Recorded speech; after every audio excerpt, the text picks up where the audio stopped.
物を買わないチャレンジ2025年結果発表。皆さんこんにちは、時丸です。覚えてますかね？このチャンネルで1月に物を買わないチャレンジというチャレンジ企画を始めました。で、5月か6月ぐらいまで結果発表を毎月していて、で、途中で飽きちゃってね、やめてるんですけど、それでも僕の中では意識的にはずっと続けていて、なるべく買わないぞと。そういうことをやってきたわけです。で、それをね、今日ね、全部、1月から12月までに、買ったもの、そして失敗したか、成功したか、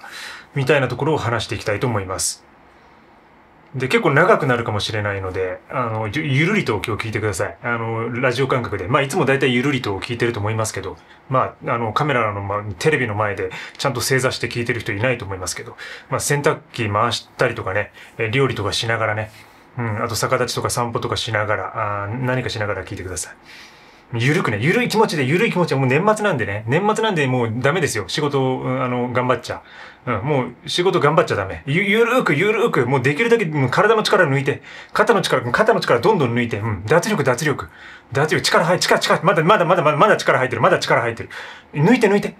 もっとこう抜いて、もう脱力。もうよだれだらー、もう垂れるぐらいの感じ。もう全部もう、顎の力も肩の力も全部背筋ももうゆるーくほぐしてからもうゆるーくして、全部もうだーってもう、こう、タレパンダみたいな感じで、もうパンダみたいに、こうなんかシュルレアリスティックの絵画にあるなんかぐにゃーっとした人物みたいにもうソファーでぐにゃーってなっても、でも体の力真面目に行きましょうね、真面目にね。ということで、発表していきます。で、成功か失敗かっていうところで言うと、で、この物を買わないチャレンジっていうことを、買わないことが成功だとするのであれば、もう結論言うとね、僕失敗してます。はい。失敗してます。その観点で言えばね。でもただ、このチャレンジが、やっぱりその自分で買うことに敏感になるというか、買うことについてしっかり考える。で、そういうことに重きを置くのであれば、ある種成功しているのかなと思います。で、その証としてですね、僕ね、初期というか、今年の初めの頃の持ち物の総数は60個でした。で、今、現在62個です。はい。でも結果的には2つしか増えていません。ただその間に、たくさん買ってます。で、たくさん手放してます。で、同じ数だけね、手放して、ワンイン、ワンアウトみたいな感じで同じものを買って、古くなったので買い替えたものとかもあれば、壊れたので買い替えたものもあれば、また自分が新しいことをやりたいので何か作るために何か道具を買うこともありました。そういうものについてね、1月からどういうものを買って手放してきたかみたいなところを話していきたいと思います。で、これ実際に結果発表の動画で毎月上げてるものと微妙にね、内容が異なる場合があります。で、それは、購入日と使用日が異なるからです。で、今回は購入日を基準に話したいと思います。つまり、買った日ですね。その買った日を僕はメモっているので、それについてしか、ちょっとデータが算出できなかったので、買った日、について話してるので、ちょっとね、これまで上げてる動画と若干異なるところもあります。はい、1月ね、失敗してます。でね、3つ買ってますね、ものを。Apple のマジックマウスと、マジックキーボード、そして12 South の Flex Stand for MacBook。そんな感じで3つ買っている。で、これは結局自分のデスク環境を良くする、作業の姿勢を良くするためのアイテムですね、すべて。で、僕腱鞘炎を結構ね、何度もやってるんですよ。で、その体の不調が冬になると結構来ることが多くて、で、その今年の1月寒い時にこれなんかまた来そうだなっていう予兆があって、で、その時仕事も結構まだハードにしてたので、なんか来そうだなってのがあって、そこで予防のためにね、そういうデスク環境周りのアイテムを買いました。そういうわけで2025年が始まったわけですけどね。でもこれをね、買ったことによって僕のその生産性とか、仕事の効率とか、で、体の不調みたいなものは全くなくなっています。だからこれはかなりいい買い物だったと思っていて、で今もやっぱりそのスタンド形式っていうのは継続しているので、これをね、最初に入れたことによって僕の今年の1年はね、支えられてきたなとね、今考えれば思いますね。で、もうこれ何度も結構買って手放してるもので、だから僕はやっぱそう体調によって自分の道具を使い分けるみたいなところで、体調が良くなると、それを手放せるんじゃないかって思っちゃうんですよね。で、もう手放し欲がすごいので、とにかく物を最小限にしたいみたいな気持ちがあるので、エクストリームな、思考がね。だから、何度も手放してるんですけど、また今年ね、結局このスタンドとか、マウスとかを買ってるってことです。はい。で、2月ね、買ったものゼロです。はい。ここ成功してるんですよ、2月。2月成功してますね。で、この2月で、よっしゃ、これもう買わないチャレンジ成功して、こっから勢いづくぞと、買わないぞってね、そういう意気込みあったんですけども、3月で買ってます。はい。で、何買ったかというと、ビボベアフットのシューズです。はい。ビボベアフットですね。で、これ何度も話している、ワードローブ、僕が唯一持っているシューズで、こればっかり履いてるんですけど、履いてきたんですけど、今年ね。で、やっぱり耐久性がちょっとね低くて、で、大体もうこれ1年に1回ぐらい僕は買い替えてます。はい。で、その買い替えのタイミングがちょうど3月に来たという感じです。そろそろ来るなーってのがあって、もう破れ方とかね、結構毎回同じで、で、これはその、ビボベアフットのシューズの製品のクオリティが低いってわけではなくて、僕の使用頻度が高すぎるってことです。はい。で、やっぱり同じ靴、靴を一足しか持っていないと、もうそれをひたすら履き続けることになるので、で、しかも僕の場合結構運動量が多いんですよね。基本的に毎日もう1万歩絶対歩くし、で、かつランニングを3日に1回ぐらいしていて、で、ハイキング、登山とかを月に1回とか、多い時で2回ぐらい山に入ったりしてるので、その間も全部同じ靴履いてるんですよ。だから全部の自分の活動を一足の靴でできるようにするっていう、そういうトレーニングをずっとやってきて、で、それがね、成功して、で、その靴として、使用しているのがこのベアフットシューズなんですけど、だからこれで、そういう使い方をしているとどうしても、やっぱり摩耗は激しくなるし、壊れるのは当たり前なんですよね。だからそういうサイクルで買い替えるってところで3月に買っています。ただそういう使い方をしていて1年持つっていうのは結構持ってる方だと思っていて、で、僕のそのね、先輩のエクストリームミニマリストの人たちは、クレイグなんかは、彼なんかもう3ヶ月とかで買い替えてましたから、靴を。で、もちろん持ってるのは一足で、3ヶ月でね、そのウォーキングブーツみたいなものを買い替えてたので、それを考えると、すべてね、一足だけでやりながら、で、むちゃくちゃ歩きながら、走りながらね、運動量高い中で1年間に1足っていうのは、1回だけ買い替えるっていうのは、今考えればね、ミニマル、なかなかミニマルなんじゃないかなとは思っています。で、もう1足だけを使うのに慣れてしまって、もう靴をね、複数持つことが多分今後の人生で僕はないですね。もう1足だけをひたすら履くっていうのがもう気持ちよくて、楽しくて、で、もうそれを選ぶしかないっていうのがやっぱ良くて、朝起きてね、どこに行く時にも迷わないんですよ。もうそれしか履かない。それだけ履いておけばいいんで。で、毎日安心できますね。そのちょっとしたその壊れ具合とか、ソールの減り具合とかにも気づきやすくなるから、だからそういうことで、歩きやすさとかね、そういうのも、上がってるし、それが自分の運動とか健康に対して結構寄与している、役立っている部分はあるなと思っています。で、続いて4月ですけども、ここでも結構ね、買ってます。はい。で、まず、服買ってます。ヒアネスの NU ジャケットですね。レインジャケット。これレビューしてますね。で、そして、このフラッフィーウォールスウェット。フラッフィーウォールスウェット買ってます。4月の、で、4月といえば、ちょっとはもう少しで暖かくなる時期で、このスウェットってもう時期的に使えなくなるって僕はもう分かっていたんですけど、でもね、あえて買いました。そのタイミングで。で、なぜなら、もうその品質を感じた時に、冬も着れるってのが分かっていたからです。はい。なのでもうずっと、同じ服着てるでしょ。これいつものことですけど、同じ服着てるじゃないですか、私。だからもう、秋ね、9月か10月ぐらい、11月ぐらいかな、がっつり着始めたのはね、寒くなってから。なので、多分動画を辿ってもらえるとわかると思うんですけど、それぐらいから冬もずっと着てるんで、これはものすごくね、調子がいいですね。で、全然ね、洗濯も3日に1回ぐらいしてるんですけど、全くね、壊れる気配がありません。ドライウール T シャツ、私が使ってる T シャツも、やっぱりね、洗濯しても全然その首周りのへたりとかがないんですよね。ヒアネスの製品クオリティは結構信頼していて、で、僕のそのフィールドテストみたいなところに結構耐えてくれますね。うん。だから T シャツのクオリティがそういう感じだったから、多分これもおそらくね、同じウール素材と、ちょっとポリも入ってるんですけど、ほぼほぼウールの割合で、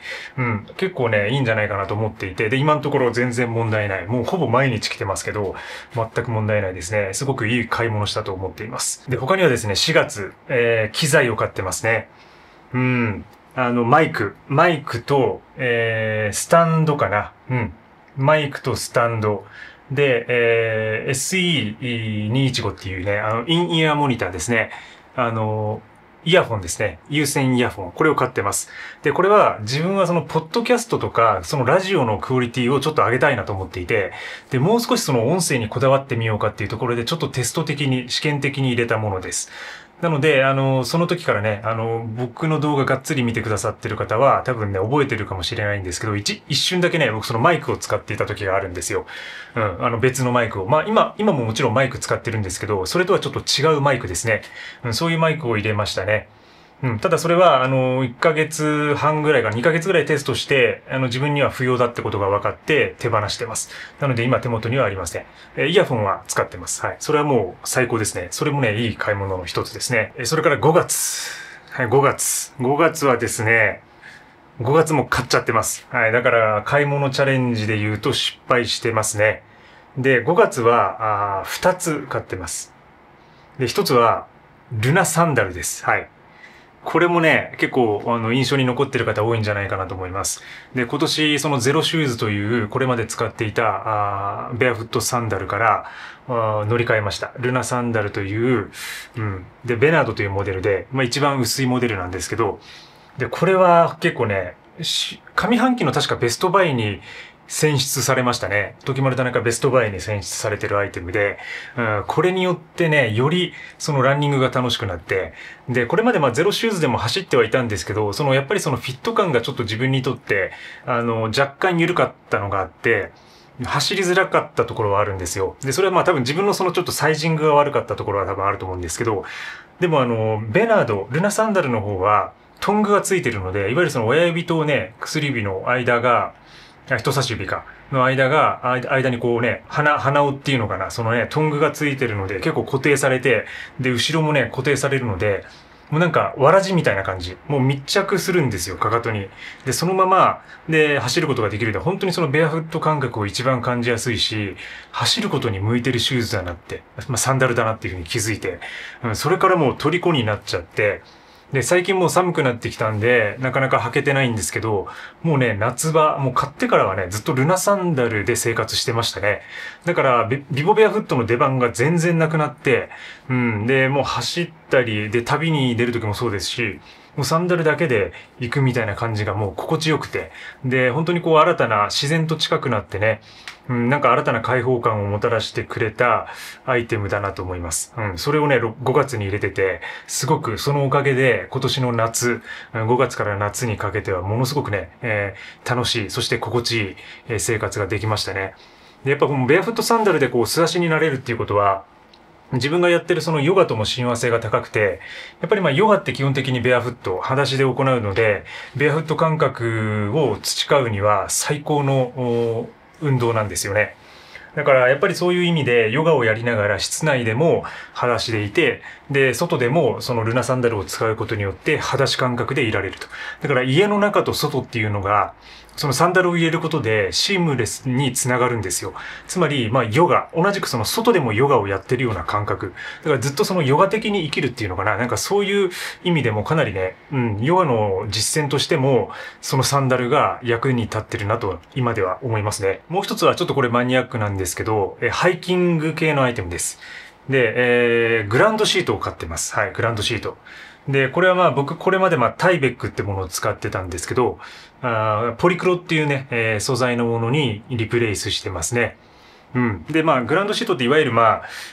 地面に敷くね、シートなんですけど、休憩するときに、お尻汚れないために使ったりとか、ザックが汚れないために置いたりとか、あとは主な用途としてはテントですね。テントを張ったときに、テントの下に引くものです。で、それによってその結露下からこう、水がね、入ってくるのを防いだりとか、テントの摩耗を防ぐ。やっぱテントってその地面に接すると結構そこで擦れて破れたりするので、それをこう軽減するようなアイテムで、まあ、引いても引かなくてもいいんですけど、その使うテントによってはあった方がいいっていうのがあって、で、僕はその長持ちさせたいので、グラウンドシートを持ってってます。ただこれまで使っていたタイベックっていう素材のものは、結構ね、重量があったんですよ。250ぐらいあったのかな。で、水を結構吸うので、雨とか、まあ普通にテント泊した後はさらに重くなるみたいなことが発生していて、で、結構バックパックの中でも容量を食うなと思っていて、で、それで、いろいろ考えて調べていたところ、まあ、ポリクロっていうね、まあ、海外の結構 UL ハイカーたちの中で使われているんですけど、それをちょっと試してみようかなと思って、で、それを5月に入れて、それからテント泊に3回ぐらい今年行ってます。はい。で、順調っていうかもう調子いいですね。うん。で、3回使ってもね、全然破れてなくて、で、来年もね、同じもの使えるかなと思ってますね。で、価格もそんなに高くなくて、1000円とか2000円ぐらいかな。で、1枚ね、買えるんで、しかもそれで結構まあ、年間使えるって思えば、なかなかいいね、買い物だったなと思います。で、何よりその軽くなったのが嬉しい。本当に軽いんですよ。60g とか、60なかったかな。そういう重量感で、サイズももう本当にちっちゃくなるので、ものすごくね、これはいいアイテムだなと思います。はい、それから6月です。6月はですね、買ってますね。これも失敗してます。3つ買ってます。でこれも記憶に新しいかと思います。一つ目は、マットレスですね。マニフレックスのマットレスです。これまで使っていた結構薄めのマットレスから結構分厚い5センチ、10センチかなぐらいのものに乗り換えて、で、これもね、ものすごくね、いい投資でしたね。やっぱりまあ睡眠の質を上げてくれるっていうところで、なんかものすごく質が上がった気がするし、で、今冬になって結構最近寒くなってますけど、寒さもね、和らいでます。はい。これまでやっぱりそのマットレスが薄かったので、やっぱ下から来るね、その冷気みたいなのがあってね、結構ね、夜寒かったんですけど、全然それが今年平気ですね。うん。だから、それによってその睡眠の質を上げられているので、すごくね、こう良かったなと思いますね、これね。で、もう一つはハットを買ってますね。帽子を買ってます。はい。帽子を買ってるのと、で、最後3つ目は、キルトですね。Enlightened Equipment の Revelation 20 Degrees っていうキルトを買ってますね。で、これもまあ、ギア紹介、アイテム紹介で、まあ、レビューちょっとしてますけど、これもね、今でももう毎日使ってるアイテムです。はい。で、まあ、キルトってまあ、基本的にそのスリーピングギアなので、山でそのテント泊をするために使うものなんですけど、僕はね、それを同じものを家でも使ってるんですよ。掛け布団として。で、あったかいね。あったかいし家でも使えるっていうのは素晴らしくて。で、やっぱりその山と街の道具の融合をいかにやるかみたいなことを考える中で、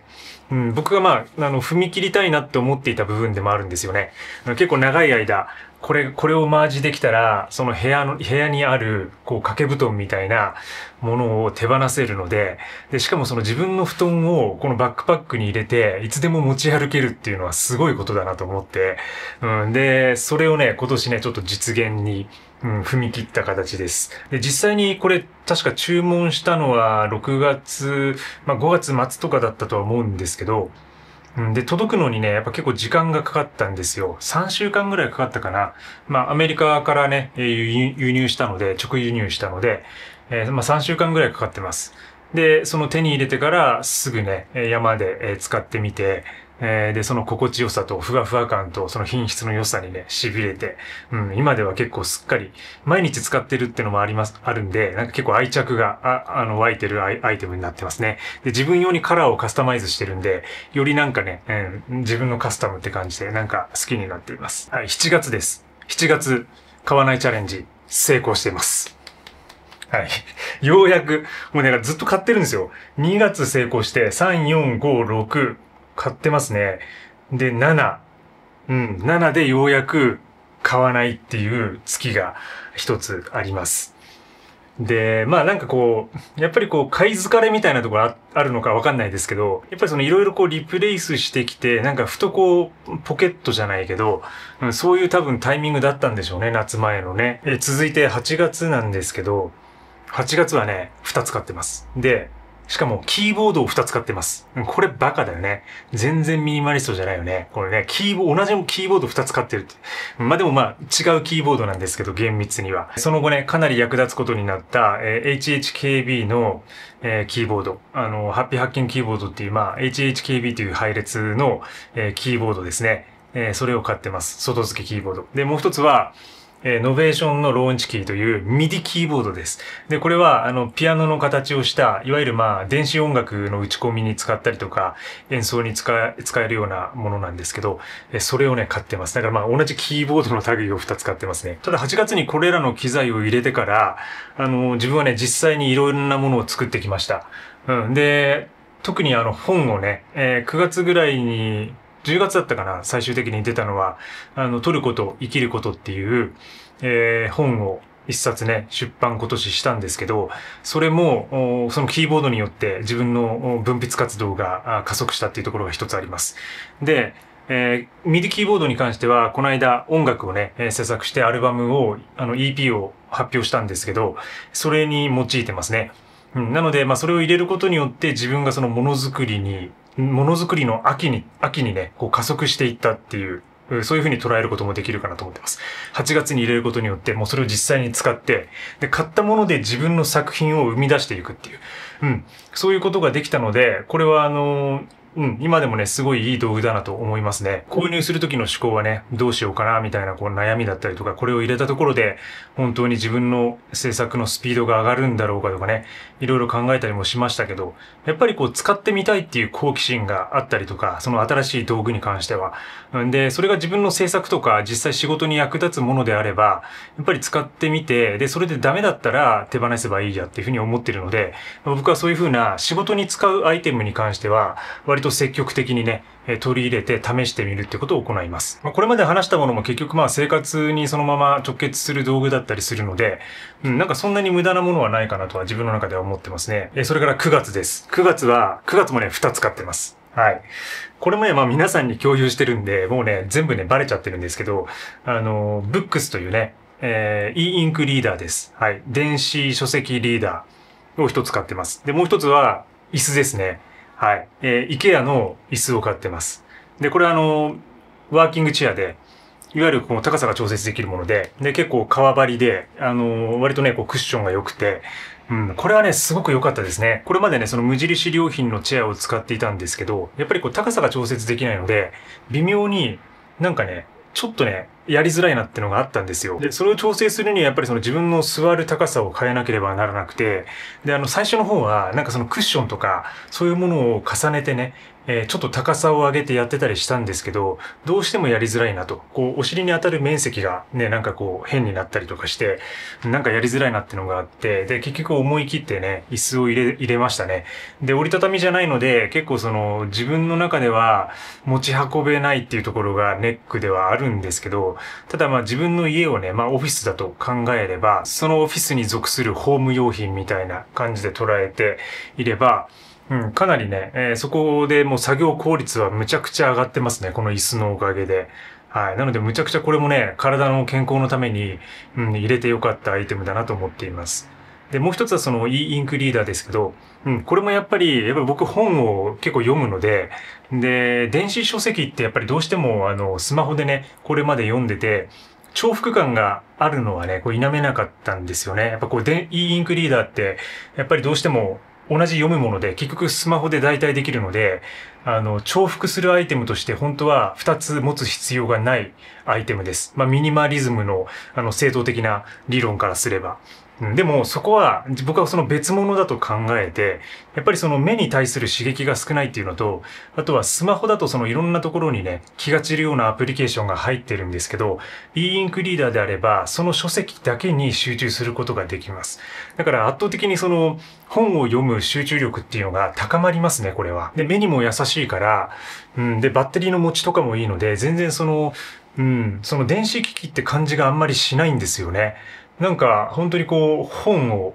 読んでるみたいな感覚に近いんで、だからそれ以来電子書籍を買うことに躊躇しなくなりましたね。で、自分の読書の効率も上がって、インプットの、効率もそれによって上がってるので、このね、9月に買ったものはね、結構生産系のアイテムとしてはなかなかいい買い物をしたなと思ってます。だからそういう意味で8月もそうですけど、8月はだからキーボード、9月は椅子と e インクっていうね、なんかそういうなんかこう、やっぱりなんか仕事に対する投資って感じになんか今年の後半戦はなってる気がします。はい。で、さらにそこから10月につながるんですけど、10月 MacBook を新調しています。なので、8、9、10ってもうなんかね、もう仕事に対する全部投資なんですよ。で、もちろん僕はその個人事業主で、自分の事業をやってるんで、全部経費としてね、計上できるんで、なのでそういう意味で、なんて言うんだろうな、浪費というよりかは、やっぱり投資という感覚で、お金を使った感じになりますね。で、10月は MacBook だけです、買ったのは。なんかね、さすがに、50万近かったんで、これは、金額が。だからちょっと他のものになんかこう予算を割くのがちょっときついなと思って、で、10月はもうこれだけにしようと思って MacBook を1台入れています。で、これももうレビュー動画上げてますけど、むちゃくちゃ快適ね。本当に快適です。やっぱり4年半ぐらい、5年近く使ってたので、やっぱりそれくらい開けてね、新しいモデルに乗り換えると、進化の速度に驚きますね。本当に MacBook すごいなっていうか、で、動画のやっぱり書き出し、レンダリングとか、僕その YouTube ね、結構最近上げてるんで、やっぱりね、多いんですよね。その動画の書き出しのタイミング、編集のタイミングが。だからそういう時に、もう爆速で終わるので、なんかね、どんどんその動画が作れちゃうんですよ。これだからちょっとね、あんまりその喋りすぎになっちゃうんで良くないなって思ってるんですけど、なんかそういう意味で自分のその生産性がむちゃくちゃ上がってます。でやっぱりそういう日々行う仕事っていうのは、やっぱりこう時間の蓄積なので、その書き出しとかね、にかかる時間とか、処理にかかる時間とか、その音楽制作のレンダリングとかもむちゃくちゃ早くて、だからそういうのにかかる時間は短い方が、なんかね、いいんですよ。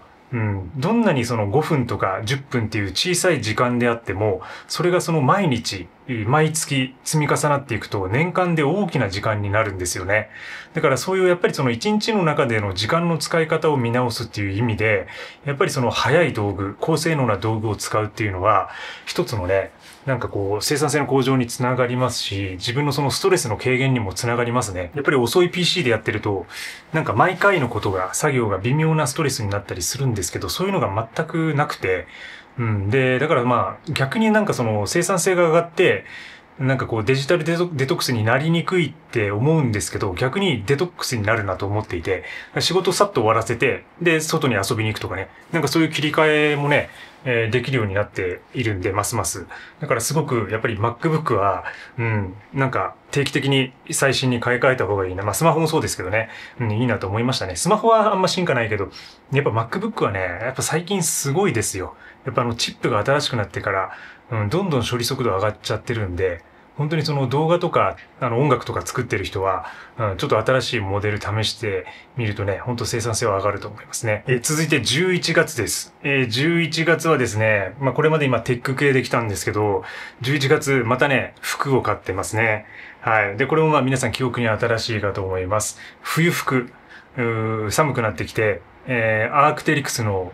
ジャケット一つ入れてます。で、モンベルのメリノのレギンス入れてます。で、ここで、シューズのリプレイスが入っていて、アルトラのね、ローンピークというシューズを使っています。はい。で、これが最近入れたギアで、ちょっとレビューしてないものもあるんで、ちょっとレビュー動画上げれたら、作れたら作りたいなとは思っているんですけど、なんかね、すごく快適ですね。やっぱりその寒い中で、結構僕のワードローブのラインナップって、なかなかその寒さに厳しいものだったんですけど、なんかこのね、3つを入れたことによって、明らかにその温度に対する耐性が上がりましたね。すべて、こう寒さに対応するためのギアみたいなラインナップになってるんですよ。だからそういうわけで11月は、アパレル系のものを3つ入れています。はい。そして今、現在12月、もう中旬になってるわけですけども、中旬過ぎてるわけですけど、12月今のところ何も買っていません。はい。で、12月、今年ね、なんか、でもね、一つだけちょっと買いたいものあるっちゃあるんですけど、来年に回してもいいかなと思ってるんですけど、なんか年内にって気持ちも逆にあって、というのは、僕はその買わないチャレンジをまたね、来年も続けていきたいと思ってるんですよ。なので、1月になって、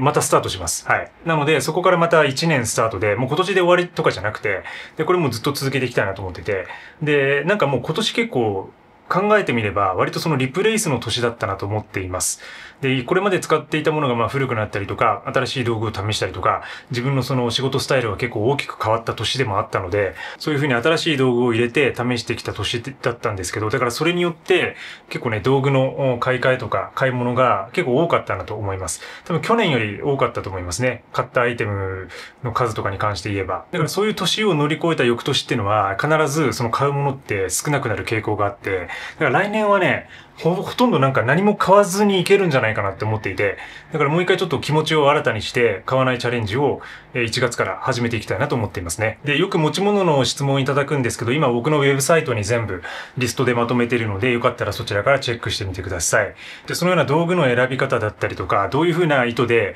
それを使うのかとか、それでどういうふうに物事とかクリエイティブを生み出すかみたいなことは、深掘り記事で書いているので、無料のニュースレター、購読してみてください。週に1回、まとめたものが届きます。今日も最後までご視聴いただきありがとうございます。買い物チャレンジしていた方、今年の結果いかがでしたでしょうか？よかったらコメント欄で教えてください。なんかね、動画で毎回ね、成功しましたってことを、ね、書いてくださって方いましたけど、その後いかがでしたでしょうか？ぜひコメントで教えてくれると嬉しいです。それではまた次回の動画でお会いしましょう。バイバイ。